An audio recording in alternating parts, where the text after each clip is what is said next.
Bonjour et bienvenue dans ce nouveau Culture Mag, votre rendez-vous consacré aux arts, au spectacle et au lifestyle, bref, à ce qui fait plaisir dans la vie, n'est-ce pas? Alors au sommaire, aujourd'hui, nous vous proposons une interview que Woody Allen nous a accordée.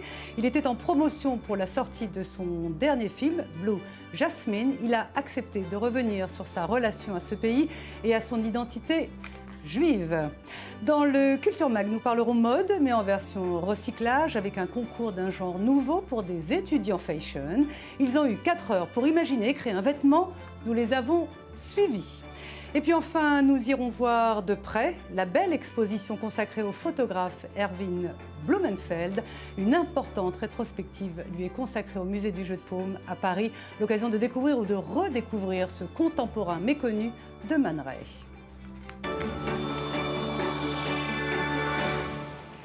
Un beau programme donc, merci de votre fidélité à i24 News. On commence avec les news et cette décoration très honorifique pour les frères Cohen. Ils ont découvert et apprécié les ors de la République française. Les frères Cohen ont été faits commandeurs des arts et des lettres par Aurélie Filippetti. Ils se sont fendus d'un petit speech sur leur attachement à la France. Nos personnages sont très américains, ont-ils déclaré, mais ils plaisent plus aux Français que parfois aux Américains eux-mêmes. Les frères Cohen, à qui l'on doit entre autres quelques-uns des meilleurs films de l'histoire du cinéma, The Big Lebowski, The Serious Man et bien évidemment Burn After Reading. L'époque est aux changements radicaux. La porte ouverte à toutes les fenêtres, pour citer Gad Elmaleh. La preuve, le célèbre groupe de rock Nirvana est cité pour figurer sur le Rock and Roll Hall of Fame. Eux qui se sont toujours défiés des convenances et des obligations. À leur côté, pour l'édition 2014, il y a eu Peter Gabriel, Deep Purple ou le groupe Kiss. Si le rock entre au musée, c'est qu'il n'est plus tout à fait rock and roll. Et puis enfin, cette dernière information pour les fans et les addicts de la série South Park. Depuis 17 ans, et ce avec la régularité d'une horloge, le studio produit chaque semaine un épisode de la série qui est diffusé quelques heures après. L'idée, c'est un peu comme un journal et de coller au plus près de l'actualité. Eh bien, cette semaine, en Californie, le studio a subi une panne d'électricité de 3 heures et pour la première fois en 17 ans, les fans n'ont pas eu leur South Park. Voilà, on passe maintenant au cinéma avec cette interview très particulière que Woody Allen a accordée à l'un de nos correspondants.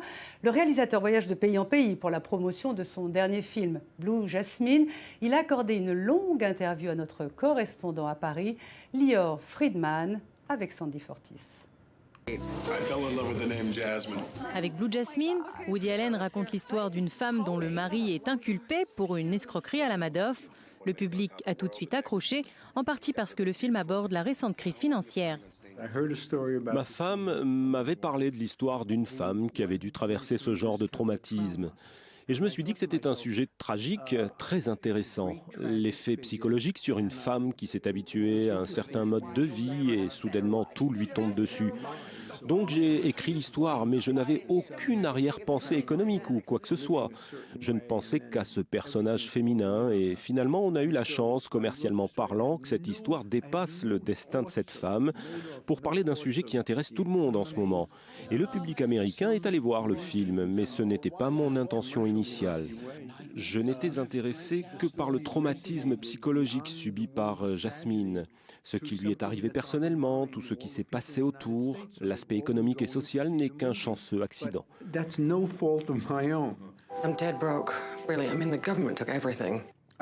J'ai toujours aimé les gens riches. Je n'ai aucun préjugé, je n'ai rien contre les gens riches. C'est juste que j'aime les gens pauvres. Il y a des gens riches qui sont très bien, et il y en a qui le sont beaucoup moins. Et on peut dire la même chose sur les gens pauvres. Je ne juge pas les gens sur leur statut social. Toute l'œuvre de Woody Allen, né Allen Stewart Königsberg, est imprégnée de son identité de juif américain ashkénaze. Le réalisateur nous a livré son sentiment sur l'antisémitisme et la critique d'Israël. Je pense que c'est quelque chose d'assez global dans le monde. Je pense que des juifs qui ne sont pas liés à la situation politique en Israël subissent un certain nombre de critiques. Tout comme des musulmans qui n'ont aucun rapport avec le djihad ou le terrorisme en subissent à cause de ce qui se passe. Quand il s'agit du conflit israélo-palestinien, certaines personnes s'adressent à moi dans une conversation et critiquent Israël, sa politique, ses dirigeants, les positions israéliennes sur certains sujets, comme ils le font avec le gouvernement américain ou les gouvernements français, allemands.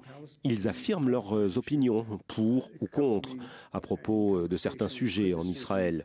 Mais je dois avouer que j'ai toujours pensé que beaucoup de sentiments anti-israéliens ces dernières années, et même depuis toujours, sont en réalité des sentiments anti-juifs.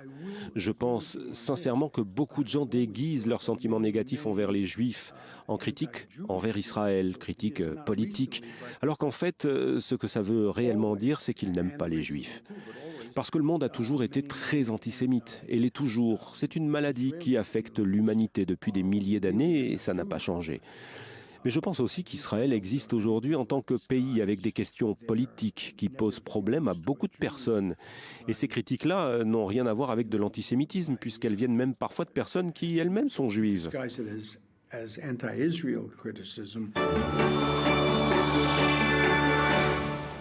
De la mode, mais sans défilé, sans création hors de prix, cela se passe en Israël, à Holon, une petite ville déjà connue pour son musée du design. Cette semaine, Holon organisait sa Fashion Week, mais en mode légèrement différent des autres villes du monde. Un concours de recyclage de vêtements a été proposé à des étudiants d'école de mode. Ils avaient 4 heures pour créer un vêtement objectif, associé mode et réflexion écologique. Reportage de Ronnie Benbassat avec David Gomba. La mode change sans cesse et à un rythme de plus en plus effréné. Et nous avons tous au fond de notre armoire une paire de jeans ou une chemise que nous ne porterons probablement plus jamais. La chaîne de production d'un vêtement nécessite des ressources en terre, en énergie, en eau et en produits chimiques. Malgré toutes ces ressources, nos vêtements finissent bien souvent par s'entasser au fond de notre garde-robe. La marque de prêt-à-porter H&M a lancé une initiative très originale. Le but, inciter les gens à réfléchir à ce problème. Au cours d'une compétition organisée dans le cadre de la Fashion Week de Holon en Israël, la marque de prêt-à-porter a rassemblé 8 jeunes créateurs. Leur défi, choisir un vieux vêtement dans leur armoire et le relooker du tout au tout. On leur a accordé moins de 2 semaines pour créer quelque chose, pour choisir un vêtement dans leur armoire et le transformer en une création incroyable et impressionnante. Nous avons déjà organisé ce concours dans d'autres pays depuis que l'on a commencé à collecter des vêtements usagés. Ça peut être une inspiration pour tout le monde de faire quelque chose de neuf avec du vieux. Une simple robe de chambre se retrouve transformée en veste à capuche aux poches multiples. Et ce vieux jeans usagé qui traînait au fond de l'armoire est métamorphosé en chemise élégante et avant-gardiste, ou bien en haut en dentelle très raffiné. J'ai décidé de préserver certains détails d'origine. L'étiquette Levi's, certaines coutures, et les manches sont faites à partir de l'ourlet d'origine. Certains vêtements, comme les robes de mariage, sont portés une seule fois dans la vie. Une jeune créatrice s'est donnée pour mission de préserver la valeur sentimentale de la robe tout en la rendant plus portable. Voici la robe de mariée de ma sœur. Elle s'en est servie il y a 22 ans. Quand elle s'est mariée, elle était enceinte de ma nièce. À présent, ma nièce peut porter sa robe de mariée et je me suis dit c'est génial parce que cette robe traînait au fond de l'armoire. Après une courte délibération, les juges annoncent leur verdict de façon unanime et le grand gagnant est proclamé. Celui-ci s'envolera vers les quartiers généraux d'H&M à Stockholm où il aura la chance de présenter sa création au leader du prêt-à-porter. Nous avons choisi ce vainqueur car nous avons pensé que cela reliait bien le passé et le futur. Il a utilisé un vieux jean et on a fait quelque chose de très technique et de très moderne et en plus vraiment à la mode. Le recyclage ne compte ni règles ni limites. Avec simplement du fil et une aiguille et beaucoup de créativité, n'importe quel haillon peut se transformer en une magnifique pièce de créateur. Vous êtes dans le Culture Mag à la bonne place. À suivre, le meilleur de David Guetta, le célèbre DJ, se produit en Israël pour un concert exceptionnel dans un site exceptionnel, Masada. Mais tout de suite, nous partons à Paris, au musée du jeu de paume, voir la formidable exposition consacrée au photographe Erwin Blumenfeld. Suivez le guide, Sandy Fortis. Erwin Blumenfeld à l'honneur à Paris, le Jeu de Paume accueille depuis le 15 octobre une rétrospective des œuvres du photographe américain d'origine allemande. Plus de 300 œuvres et documents réalisés entre la fin des années 1910 et les années 60 sont regroupés. Des arts visuels multiples pratiqués par l'artiste tout au long de sa vie, stratégies techniques et esthétiques expérimentales prônées par la nouvelle photographie, mais aussi le dadaïsme et le surréalisme, cette superposition de négatifs, collages et montages des années 1920-1940, un travail caractérisé par sa capacité à créer des conflits visuels qui lui permettent d'expérimenter la possibilité de voir autrement. Considéré comme l'un des plus influents photographes du XXe siècle, Erwin Blumenfeld s'est créé tout seul. Il n'a pas eu la chance d'être formé par une école d'art, donc il est autodidacte. Mais sans doute que le fait d'être obligé d'apprendre par la pratique fait de vous un combattant et une personne forte. Le photographe est principalement connu pour son travail dans la mode. Ses photos ont fait plus de 100 couvertures du Vogue français. Certaines resteront même dans les annales, comme la vertigineuse photographie du mannequin Lisa Fonsagrive sur la Tour Eiffel en 1939. Mais Erwin Blumenfeld était doté de plusieurs talents. L'exposition explore notamment ses expérimentations artistiques, ses portraits et son travail politique. La vie et l'œuvre d'Erwin Blumenfeld épousent de façon étonnante le contexte sociopolitique de l'évolution artistique de l'entre-deux-guerres, tout en mettant en lumière les conséquences individuelles de l'émigration. Il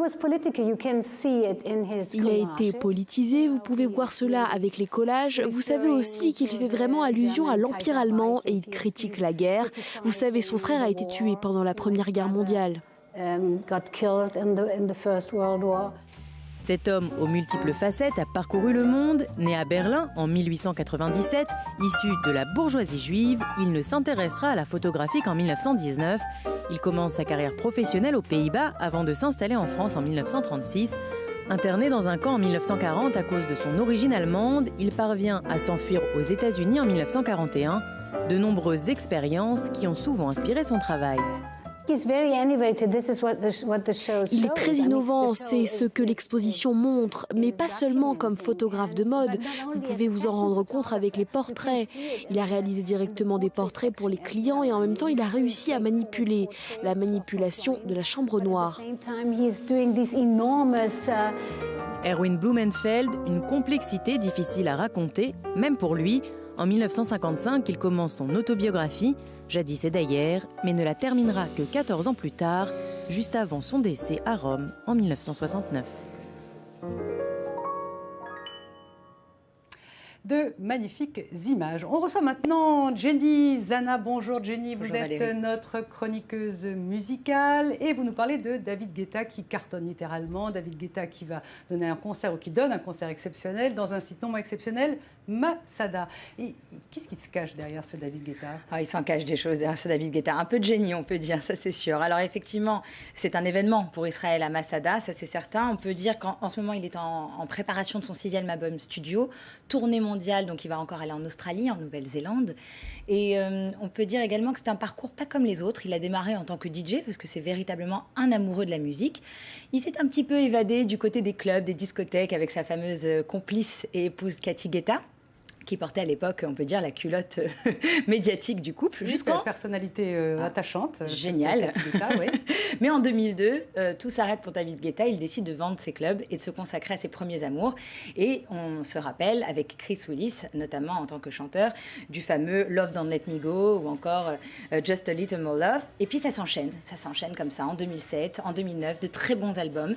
C'est effectivement du très bon son, très commercial. Parfois, il est un petit peu critiqué pour ça, mais après tout, je vois pas pourquoi. Si ça marche, c'est que ça plaît au plus grand nombre, donc tant mieux pour lui. Regardez ce qu'on voit sur les images, ça donne tout de suite envie de... Exactement, et c'est parce que c'est sur ces images-là où il demande en fait à des stars américaines de chanter sur ces morceaux que là, il va véritablement décoller. Donc on a vu Kelly Rowland, mais également will.i.am des Black Eyed Peas, où il a participé en tant que producteur sur le fameux I Got a Feeling. Qui n'a pas écouté ou dansé des dizaines de fois sur ce titre? Qui? Bonne question. Et donc ce concert à Masada, c'est un concert historique? Déjà le lieu. Ah oui, le lieu est un lieu mythique pour Israël, c'est sûr. Ce sont des forteresses dans le lieu le plus bas du monde, c'est 400 mètres en dessous de la mer. Donc déjà, ça doit être un peu puissant comme énergie. Il y a des dizaines de milliers de personnes qui sont attendues pour cet événement. Le son est particulièrement bon. Ça doit être particulièrement bon, ça c'est sûr. J'irai tester quand même pour voir. Et on peut dire que ce lieu, en tout cas, a donné place à d'autres événements. Il y a eu l'Opéra de Carmen en 2012, qui vraiment était assez huge, comme on dit. Également des événements religieux, des fêtes. Et puis George Bush, en 2008, qui était venu rendre visiter pour l'occasion du 60e anniversaire d'Israël. Donc effectivement, ce soir, ce sera en tout cas David Guetta, le maître de cérémonie des lieux. C'est une grande rave party, il est tout seul? Il n'est pas tout seul, mais c'est lui qui en tout cas va faire le plus gros du show. Les gens viennent pour lui, c'est très attendu. Des milliers d'Israéliens ont pris leur place et je peux vous dire que c'est pas donné en général les places à Masada, mais à ce qui paraît, en tout cas le spectacle, j'espère, en vaudra la chandelle. Merci Jenny Zana, merci à vous aussi de votre fidélité au Culture Mag. On se retrouve demain, même heure, l'info continue sur i24 News. On se quitte avec l'image du jour. Elle est signée Mohamed Torokman, une grande roue, des jeunes hilars, une fête foraine à Toul Karem pour le 2e jour de la fête musulmane de l'Aïd el-Kébir. Merci.